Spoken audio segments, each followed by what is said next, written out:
हर रोज एक नई कहानी देखने के लिए चैनल को सब्सक्राइब करें और बेल आइकन दबाना ना भूलें। अविका अपनी पढ़ाई पूरी करके अपने घर आती है। संगीता अपनी बेटी को देखकर अपनी बहू वाणी से बोलती है। बहू, आज बहुत दिनों बाद मेरी बेटी घर आई है। तू आज अविका के लिए उसकी मनपसंद खीर और पूड़ी बना लियो। भाभी, खाना बाद में बना लेना, पहले मेरे लिए ग्रीन टी ला दो।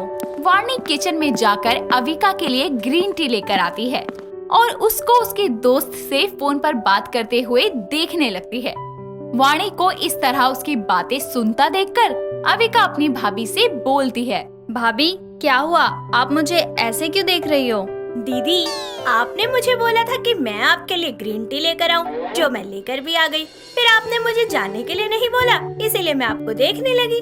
भाभी, आप बेवकूफ हो क्या? अगर मैंने आपको जाने के लिए नहीं बोला तो आप खुद भी तो जा सकती थी ना। खैर, माँ ने आपको काम बोला था, आपने किया? नहीं, आपने पहले मुझे ग्रीन टी बनाने के लिए बोला था। बना ली, अब जाओ खीर पूरी बनाओ, अब निकलो।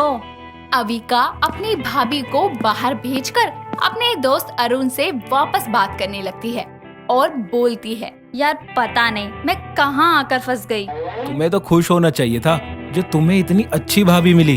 अरे कितनी मासूम है, तुम्हारा सारा काम करती है। शट अप, एक नंबर की बेवकूफ औरत है वो। अच्छा, मैं तुमसे बाद में बात करती हूँ। अरुण से बात करके अविका अपनी माँ के पास जाती है और टीवी देखने लगती है। वहीं वाणी किचन में अकेले खाना बनाती है। तभी संगीता बाहर से आवाज लगाकर वाणी को बोलती है, अरे बहू, खाना बना या नहीं?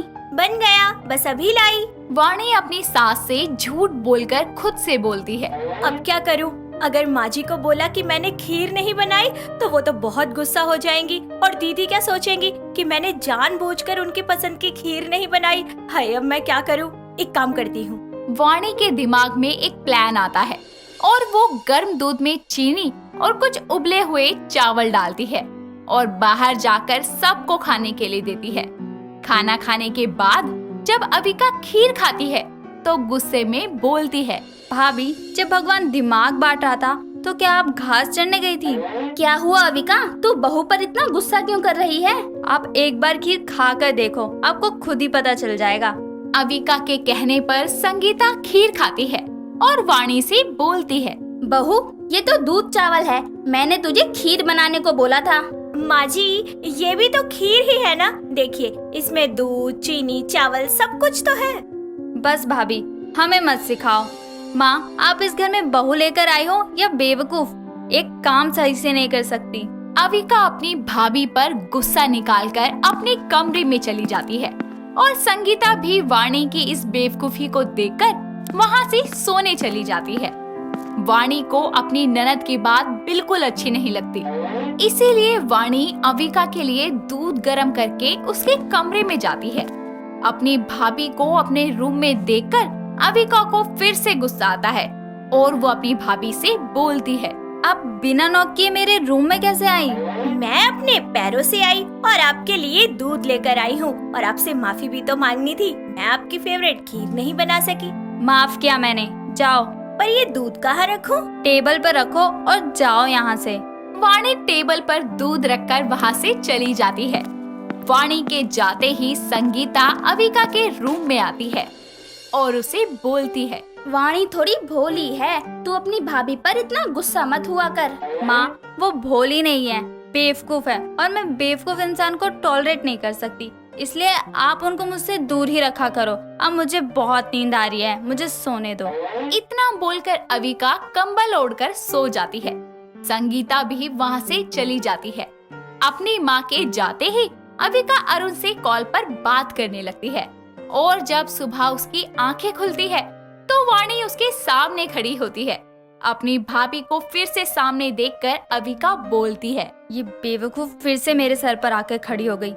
क्या हुआ भाभी, जो आज सुबह सुबह मेरे रूम में आ टपकी? दीदी, मैं तो बस आपसे पूछने आई थी कि आपके लिए ग्रीन टी लाऊं या कॉफी।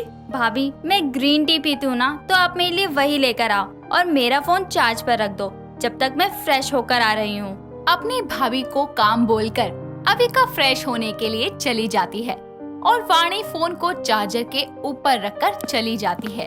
कुछ देर बाद में जब अविका बाहर आती है तो वो देखती है कि उसका फोन चार्ज में ना लगकर चार्जर के ऊपर रखा हुआ है। अपनी भाभी की ये बेवकूफी देखकर वो बाहर जाकर उसको सुनाने ही वाली होती है कि वो देखती है कि वाणी किसी पड़ोसन से बात कर रही है। अपनी पड़ोसन को बाहर देखकर अविका अंदर चली जाती है और वाणी अपनी पड़ोसन से बोलती है, वैसे आपको कौन सी मिर्च चाहिए, लाल या हरी? अरे मुझे हरी मिर्च चाहिए थोड़ी सी। अच्छा कितने दूं? 1 2 3 5 6 ला दे और थोड़ा जल्दी लाना, सब्जी बनानी है। अच्छा कौन सी सब्जी में डालनी है जो इतनी सारी मिर्च मांग रही हो? अरे भिंडी की सब्जी में डालना है, जरा जल्दी करना बेटा। अच्छा मिर्च हाथ में लेकर आऊँ या प्लेट में? ये पकड़ो भिंडी और एक काम करना, खुद ही बनाकर ढेर सारी मिर्च डालकर खा लेना, पागल कहीं की। वाणी की बेवकूफियों से पड़ोसन का दिमाग खराब हो जाता है और वो गुस्से में वहाँ से चली जाती है। उसके जाने के बाद वाणी खुद से बोलती है, अजीब है ये आंटी जी भी, मिर्च लेने आई थी और मुझे भिंडी दे के चली गई। पता नहीं कैसे कैसे लोग हैं आजकल। ये बोलकर वाणी किचन में जाती है और कुछ देर बाद में अविका अरुण के बारे में अपनी माँ को बताती है। ऐसे ही कुछ दिन बाद संगीता अविका का रिश्ता लेकर अरुण के घर जाती है, पर अरुण की माँ उनसे दहेज में 10 लाख कैश और 10 तोला सोना मांगती है। इतने सारे दहेज की बात सुनकर संगीता उनसे कुछ दिन का समय मांगकर घर वापस आती है, जहां अविका अरुण को कॉल करके उससे बोलती है, अरुण हम इतना दहेज कहाँ से देंगे? आखिर तुम भी तो मुझसे प्यार करते हो, फिर ये दहेज क्यों? अविका, तुम्हारे इस घमंड के चक्कर में माँ मान नहीं रही थी और इसलिए उन्होंने ये शर्त रखी ताकि तुम खुद पीछे हट जाओ। देखो अविका, हमारे पास और कोई रास्ता नहीं है, हमें माँ की शर्त माननी ही पड़ेगी। अविका अरुण की ऐसी बात सुनकर फोन रख देती है और अपनी माँ के पास जाकर इस शादी के लिए मना कर देती है। पर तभी वाणी अपने सारे गहने लाकर अविका से बोलती है, माँ हमारे पास गहनों की कमी थोड़ी ना है, ये देखिए मेरे पास कितने सारे गहने हैं। अरे 10 तोले से तो कहीं ज्यादा है। दीदी ये सब आप ले जाओ, वैसे भी मैं ये सब नहीं पहनती, बड़ी गर्मी लगती है इन्हें पहनकर। ये सब देखकर अविका को अपनी गलती का एहसास होता है कि अपने घमंड के आगे वो किस तरह अपनी भाभी के साथ सलूक कर रही थी। कि तभी अविका अपनी माँ से बोलती है, माँ आप सही थी, भाभी बहुत भोली है, पर आज के समय में भोले इंसान को बेवकूफ बोला जाता है। पर मुझे आज समझ आ गया कि मैं कितनी गलत थी। भाभी मैं आपसे प्रॉमिस करती हूँ, अब से हम बहनों की तरह रहेंगे। ओ, इसका मतलब इतने दिनों से आप मुझे कुछ नहीं मानती थी, पर मैंने तो शुरू से ही आपको अपनी बहन माना था। वाणी की बात सुनकर संगीता और अविका हंसने लगते हैं और वाणी को गले लगा लेते हैं। कुछ ही दिन बाद में संगीता अरुण की माँ की सारी शर्तें पूरी कर देती है और बड़े धूमधाम से अविका की शादी अरुण के साथ हो जाती है। कमलेश दिल की बहुत ही साफ थी, मगर बिजली का बिल देखकर मानो जैसे उसके शरीर से किसी ने प्राण ही निकाल लिए हों। कमलेश अपने बेटे सुमित को हमेशा बिजली की बचत के लिए टोका करती थी। ऐसे ही एक दिन वो अपने बेटे से कहती है, सुमित बेटा आज तेरी छुट्टी है, तो इसका मतलब ये नहीं कि तू एसी के आगे पड़ा रहेगा।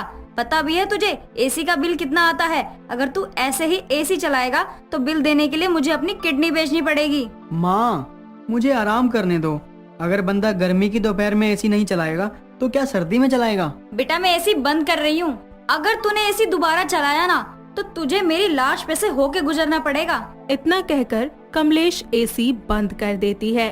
शाम होती है और कमलेश घर का सामान लेने के लिए मार्केट चली जाती है। मार्केट से वापस आते ही वो खुश होकर सुमित को आवाज लगाते हुए कहती है, बेटा तुझे पता है मैंने एक ऐसा रास्ता निकाला है कि तुझे गर्मी भी नहीं लगेगी और बिजली की बचत भी हो जाएगी। अब क्या तरकीब निकाली है आपने, बताओ मुझे। कमलेश अपने थैले में से बीजना निकालकर सुमित से कहती है, इसे ले, तुझे हवा भी लगेगी, बिजली भी बचेगी और तेरे हाथों की एक्सरसाइज भी हो जाएगी। माँ आपने तो हद ही कर दी, अब एसी होने के बावजूद भी हाथ से पंखा करूँ क्या? इतना कहकर सुमित बाहर चला जाता है। ऐसे ही वक्त बीतता जाता है और कमलेश आए दिन बिजली बचाने की तरकीबें लगाती रहती है। लेकिन जब कभी कमलेश आसपास नहीं होती तो सुमित जमकर बिजली का इस्तेमाल करता। ऐसे ही एक दिन कमलेश दहाड़े मार मार कर रो रही होती है तो सुमित वहाँ आकर उससे बोलता है। क्या हो गया माँ, क्यों रो रही हो आप? कोई मर गया क्या? अरे कोई क्या मरेगा, मैं ही मर गई हूँ। अरे कुछ बताओगी भी, हुआ क्या है आखिर? हाय मैं तो लुट गई, बर्बाद हो गई। हे भगवान, ऐसा दिन दिखाने से पहले मुझे उठा क्यों नहीं लिया तूने? मैंने इतनी बिजली बचाई, फिर भी 1000 रुपए का बिल कैसे आ गया? माँ बस 1000 ही तो हैं, ज्यादा थोड़ी हैं। रो क्यों रही हो? अरे हद करता है तू भी। 1000 रुपए कम होते हैं क्या? मेरे टाइम में 1000 रुपए में क्या क्या आ जाता था। मैं ऐसे चुप नहीं बैठूंगी, बिजली बिल वाले के ऊपर केस कर दूंगी। अरे माँ इतना मत सोचो, मैं भर दूंगा बिल, रोना बंद करो पहले। दिन बीतते जाते हैं और एक दिन सुमित अपनी प्रेमिका रिया को अपने घर लेकर आता है और सुमित अपनी माँ को आवाज लगाते हुए कहता है। माँ बाहर आओ, देखो मैं किसे लाया हूँ। कमलेश बाहर आकर बोलती है। अरे ये तो कल्लू हलवाई वाली की लड़की है ना? तू इसके साथ क्या कर रहा है? हाँ माँ ये वही है, हम दोनों एक दूसरे से बहुत प्यार करते हैं और शादी करना चाहते हैं। ऐसे कैसे? पहले मैं तेरा टेस्ट लूंगी, अगर तू पास हो जाएगी तो तुझे अपने घर की बहू बनाऊंगी। ठीक है माँ जी, जैसा आपको सही लगे। अच्छा ये बता, अगर तेरे घर पे रिश्तेदार आए और सारा दिन फालतू में एसी, टीवी, पंखा ये सब चलाएं, तो तू क्या करेगी? माँ जी तो मैं एसी का तार ही काट दूंगी, ना रहेगा बांस ना बजेगी बांसुरी। वाह बेटी वाह, सच में तू मेरी घर की बहू बनने के लायक है। सुमित, तूने जिंदगी में पहली बार कोई अच्छा काम किया है। कमलेश बहुत खुश हो जाती है और दोनों को गले लगा लेती है। उन दोनों की शादी भी वो बड़े ही धूमधाम से करवा देती है। शादी की रात सुमित रिया से कहता है। रिया मैं तुमसे बहुत प्यार करता हूँ, मेरी माँ को बिजली कंजूसी की आदत है, उस पर कभी गौर मत करना, उनके साथ हमेशा प्यार से रहना।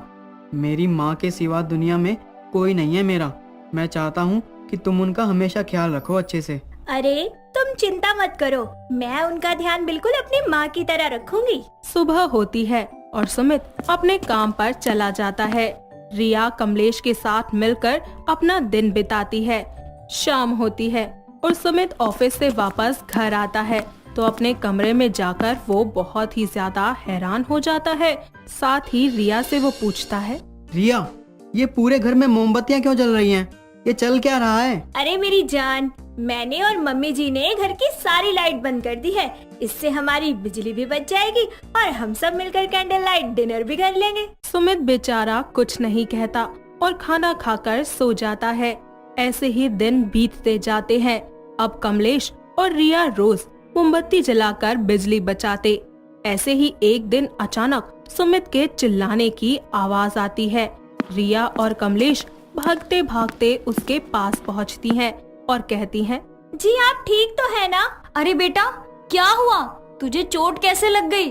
तुम दोनों की वजह से लगी है मुझे, ये मोमबत्तियाँ जला रखी हैं। अरे कुछ ढंग से दिखता भी नहीं है और मैं टकरा के गिर गया।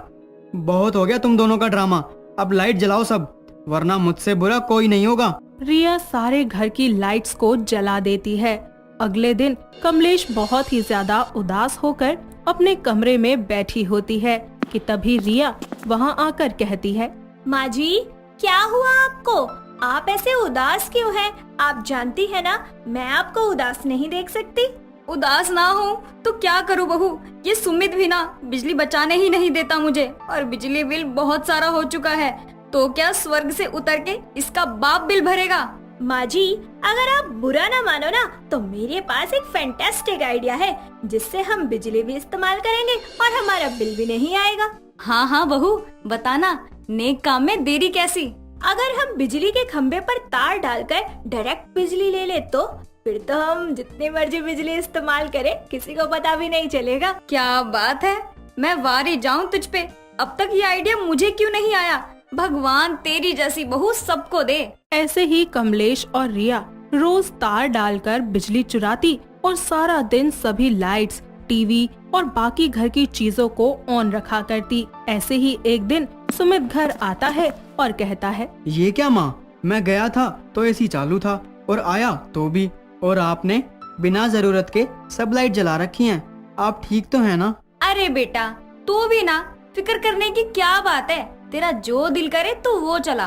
पर माँ, आपको पता भी है कि बिल कितना आएगा। बेटा तो छोड़ ना ये सब, मैं और बहू है ना, हम दोनों मिलकर कर लेंगे। अपनी माँ और बीवी की बातें सुनकर सुमित खुद से बोलता है, यार सुमित, कुछ तो गड़बड़ है। देखना तो पड़ेगा कि आखिर ये सास बहू की टोली क्या कांड कर रही है। अगली सुबह तेज बारिश का मौसम होता है और सुमित सोचता है, यार बारिश आने वाली है, क्यों ना घर से बाहर निकल जाऊं और काम पर जाने की बजाय छुप के देखूं कि ये लोग करते क्या हैं। सुमित काम पर जाने के बहाने घर से निकल जाता है और छुपकर उन दोनों को देखने लगता है कि आखिर कमलेश और रिया घर में करते क्या हैं। इतने में ही रिया और कमलेश चोरों की तरह एक तार हाथ में लिए अपने घर के बाहर निकलती हैं और बिजली के खंभे की तरफ बढ़ती हैं। साथ ही सुमित ये सब देखकर हैरान हो जाता है। फिर जैसे ही उसकी माँ तार डालने वाली होती ही है तो वो उन्हें रोककर उनसे कहता है, आप लोग पागल हो गए हो क्या? ये क्या कर रहे हो?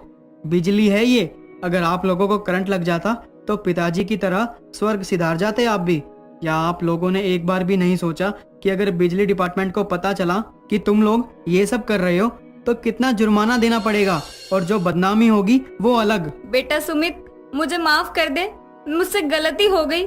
मैं बिजली बचाने के चक्कर में अंधी हो गई थी और बहू को भी इस चीज में घसीट लिया मैंने। कोई बात नहीं माँ, मैं आपसे वादा करता हूँ, हम सब बहुत संभाल के बिजली का इस्तेमाल करेंगे ताकि आपको ऐसा कुछ ना करना पड़े। तीनों वापस अपने घर आ जाते हैं और खुशी खुशी बिजली का सही इस्तेमाल करके अपने जिंदगी की दोबारा एक बार फिर शुरुआत करते हैं। मोहन अपने ऑफिस पहुंचा ही था कि तभी उसका फोन बजने लगता है। उसकी गर्लफ्रेंड अंजलि उसे कॉल कर रही होती है, जिसे देखकर वो कहता है, इसको चैन नहीं है, अभी आने से पहले ही बात की है, लेकिन नहीं, इसको तो मेरे पल पल की खबर चाहिए। कब उठ रहा हूँ, कब सो रहा हूँ, कब हग रहा हूँ, हे भगवान कहाँ फंसा दिया। हाँ साले, मैंने ही तो कहा था तुझे गर्लफ्रेंड बनाने को। हाँ हाँ, आप भी फिरकी ले लो। एक मिनट, आपने मेरी बात का जवाब दिया? वाह यार, भगवान मेरे से बात कर रहे हैं। अबे चपड़ गंजू, पहले फोन तो उठा ले, वरना वो जो तेरा हाल करेगी ना, उसका इल्जाम भी तो मेरे ऊपर ही लगाएगा। अरे हाँ हाँ बेबी, पहुंच गया ऑफिस। अब तुम्हारी इजाजत हो तो काम कर लूं। देख रहे हो ना, अब करेक्ट 1 घंटे बाद कॉल करेगी, फिर पूछने के लिए कि क्या कर रहे हो। तो बेटा तेरे कर्म भी तो ऐसे ही हैं, बेचारी शक तो करेगी ही। यार भगवान, आपकी आवाज फीमेल वाली क्यों है? साले तू अब भगवान में भी जेंडर डिफरेंस करेगा? इतना कहते ही अनजान आवाज, जिसको मोहन भगवान समझ रहा था, जोर जोर से हंसने लगती है। ये सुनकर वो बोलता है, हंस लो, जब जिंदगी ही झंड हो तो किस चीज का घमंड हो। बालक, मेरा हक है तेरे ऊपर हंसने का। क्यों? आप मेरे मेरी बेस्ट फ्रेंड हो। हाँ बे चमन, पीछे देख। मोहन पीछे मुड़कर देखता है तो वहाँ उसकी बेस्ट फ्रेंड प्रिया होती है, जो उसी के ऑफिस में काम करती है। जिसको देखकर वो बोलता है, तो इतनी देर से तू मेरे मजे ले रही थी? सुबह सुबह दिमाग का गोबर कर रही है। वो कम है क्या मेरा खून पीने के लिए? दिमाग है ही कहाँ तेरे पास, गोबर भरा है गोबर। मेरा दिमाग मत चाट और चल अब काम कर ले, वरना बॉस हम दोनों को चाटेगा, डांटेगा। दोनों अपने अपने काम में लग जाते हैं, लेकिन बेस्ट फ्रेंड होने की वजह से दोनों ही काम के बीच में एक दूसरे से पंगे लेने से बाज नहीं आते थे। कभी मोहन प्रिया के बाल खींचकर चला जाता था तो कभी वो मोहन को चाटा मारकर भाग जाया करती थी। दोनों की बॉन्डिंग बहुत स्ट्रांग थी। ऐसे ही एक दिन ऑफिस में बैठे दोनों लंच कर रहे होते हैं कि तभी उनका एक साथी सागर उनके पास आकर बोलता है, और मोहन भाई, अकेले अकेले खाना खा रहे हो? तुझे मेरे साथ इतनी बड़ी भैंस नहीं दिख रही? कमीने, थप्पड़ खाएगा एक, तू होगा भैंसा गेंडा। तू हाँ तो कर, भैंस भी बन जाऊंगा तेरे लिए। वाह, फिर तो अंजलि तुझे तबेले में दौड़ा दौड़ा कर मारेगी। भाई तुम दोनों एकदम पति पत्नी की तरह लड़ते हो। तुम दोनों को देखकर सच्ची मजा आता है। हो गया तेरा मजा, निकल अब यहाँ से। सागर वहाँ से चला जाता है, जिसके बाद मोहन प्रिया की बात का जवाब देते हुए उसके कान के पास आकर कहता है, होएगा तो तुझे मम्मी और मुझे पापा कहेगा ना पागल। सुधर जा कमीने, इतनी अच्छी गर्लफ्रेंड है तेरी, लेकिन तेरे इस फ्लर्ट करने के चक्कर में वो बेचारी तेरे ऊपर शक करती है। अरे वो तो मेरा प्यार है। वैसे एक आइडिया है, वो घर वाली और तू बाहर वाली बन जा। वाह क्या मस्त प्लान है। ओह, तू नहीं सुधरेगा, जा रही हूँ मैं यहाँ से। प्रिया वहाँ से जाकर अपने काम में लग जाती है। शाम को ऑफिस की छुट्टी के वक्त मोहन प्रिया को घर छोड़ते हुए अपनी गर्लफ्रेंड से मिलने उसके घर जाता है। उसके आते ही अंजलि बोलती है, आ गए, मिल गई फुर्सत अपनी बेस्ट फ्रेंड से। बेबी यार वो मेरे साथ काम करती है और मेरी दोस्त है, तुमको 1000 बार तो बोला है। मुझे नहीं पता, मुझे तुम्हारा किसी भी लड़की से बात करना पसंद नहीं है और वो तुम्हारे साथ पूरा पूरा दिन रहती है। अंजलि यार बस ना, एक लिमिट होती है शक करने की। उसने आज तक तुम्हारे बारे में एक गलत वर्ड नहीं कहा और यार उस पे ना सही मुझ पर तो विश्वास करो, मैं तुमसे प्यार करता हूँ। 4 साल से साथ हैं हम, फिर भी इतना शक करती हो। मोहन को गुस्से में देख अंजलि अपनी बात को खत्म करते हुए बोलती है, अच्छा बेबी सॉरी, वो मैं कभी कभी थोड़ी सी ओवर पॉजेसिव हो जाती हूँ। मैं तुम्हारे दोस्तों को कुछ बोलता हूँ क्या, लेकिन तुम कितना कुछ बोल जाती हो प्रिया को, यार गलत बात है। अच्छा ना, आई एम सॉरी, अब नहीं बोलूंगी। अंजलि उस वक्त तो मोहन को मना लेती है, लेकिन वो दिल से प्रिया को मोहन के आसपास भी नहीं देखना चाहती थी, जिसके लिए वो अगले दिन ऑफिस जाने से पहले प्रिया को कॉल करके मिलने बुलाती है। प्रिया ऑफिस के पास के ही कैफे में उससे मिलने पहुंचती है, जहां अंजलि उससे बोलती है, यार तुम्हारी प्रॉब्लम क्या है? मोहन की दोस्त हो ना, तो दोस्त बनकर रहो, क्यों पूरा पूरा दिन उससे चिपकी रहती हो?